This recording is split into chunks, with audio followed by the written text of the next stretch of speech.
সবচেয়ে গুরুত্বপূর্ণ যে খবরটা গত 5 দিন ধরে ভারতের মূলধারার মিডিয়া বা যাদেরকে গদি মিডিয়া বলা হয় বা অনেকে মোদিয়া বলে থাকেন তারা চেপে রেখেছেন, সেটা হচ্ছে পুনে এফটিআইআই গেরুয়া শিবিরের হামলার পরে গত 5 দিনের ছাত্র ধর্মঘট এবং এর প্রেক্ষিতে অস্কার জয়ী রেসুল পুকুটি সহ 329 জন স্বনামধন্য শিল্পী যারা চলচ্চিত্র শিল্পের সাথে জড়িত তারা প্রতিবাদ জানিয়ে একটি বিবৃতিও জারি করেছেন। ঘটনাটা কি?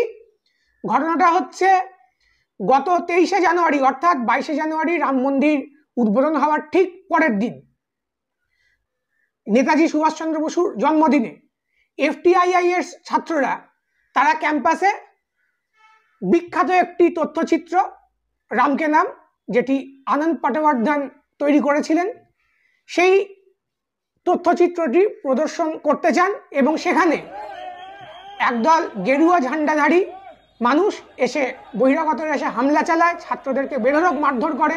তার ফুটেজ এর আগে আমরা দেখিয়েছি, এখনো দেখছেন।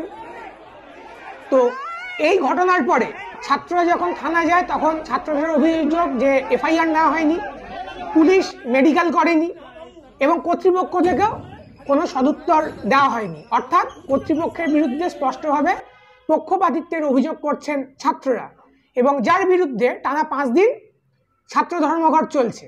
ছাত্রদের আরো অভিযোগ যে বাঙালি ছাত্রদের ওপরে কমিউনিস্ট তকমা দিয়ে, দেশবিরোধী তকমা দিয়ে লাগাতার হুমকি देवा হচ্ছে। जय भवानी, जय शिवराय मित्रांनो। FTII film television institute of India सगळ्यांना माहिती असेल, शिक्षण क्षेत्रातला उकिरडा। पश्चिम बंगाल आणि केरळचे जे भिकारडे आहेत ना, त्या भिकारड्यांना इथे ऍडमिशन भेटत असतं। এই পুনে ফিল্ম ইনস্টিটিউট কিন্তু ভারতের প্রথম ফিল্ম ইনস্টিটিউট। এখান থেকেই অনুপম খের, নাসিরুদ্দিন শাহ, অমরেশ পুরীর মতো বিখ্যাত চলচ্চিত্র ব্যক্তিত্বরা পড়াশোনা করেছেন।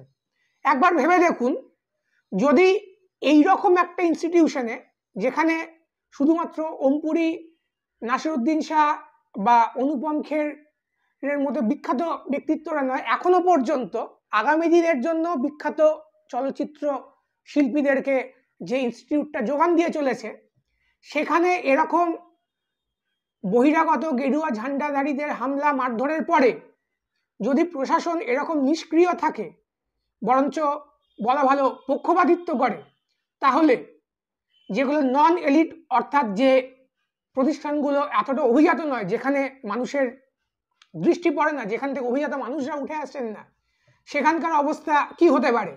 আমরা কর্তৃপক্ষের সাথেও যোগাযোগ করেছিলাম, অর্থাৎ পুনে ফিল্ম ইনস্টিটিউটের কর্তৃপক্ষের সাথে। তারা ইস্ট পোস্টকেও কোনো রকম জবাব দেননি।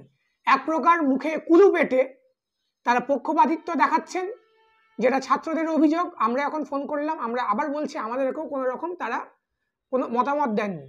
অর্থাৎ কোন দিকে চলেছে আমাদের দেশ? এটাই কি আগামীর ভারতবর্ষ হিন্দু রাষ্ট্র, যেখানে গেরুয়া ঝান্ডাধারীরা কারো ওপর হামলা করলে তিনি যত বিখ্যাত মানুষই হন, পুলিশ প্রশাসন নিষ্ক্রিয় থাকবে? এই ভিডিওটিকে যতটা পারবেন শেয়ার করবেন, বন্ধুদের জানান পুনে ফিল্ম ইনস্টিটিউটে কি চলছে। আমাদের চ্যানেলটিকে সাবস্ক্রাইব করুন, বেল আইকনে প্রেস করুন, তাহলে আমাদের আগামী ভিডিও আপনার কাছে পৌঁছে যাবে। শুভরাত্রি।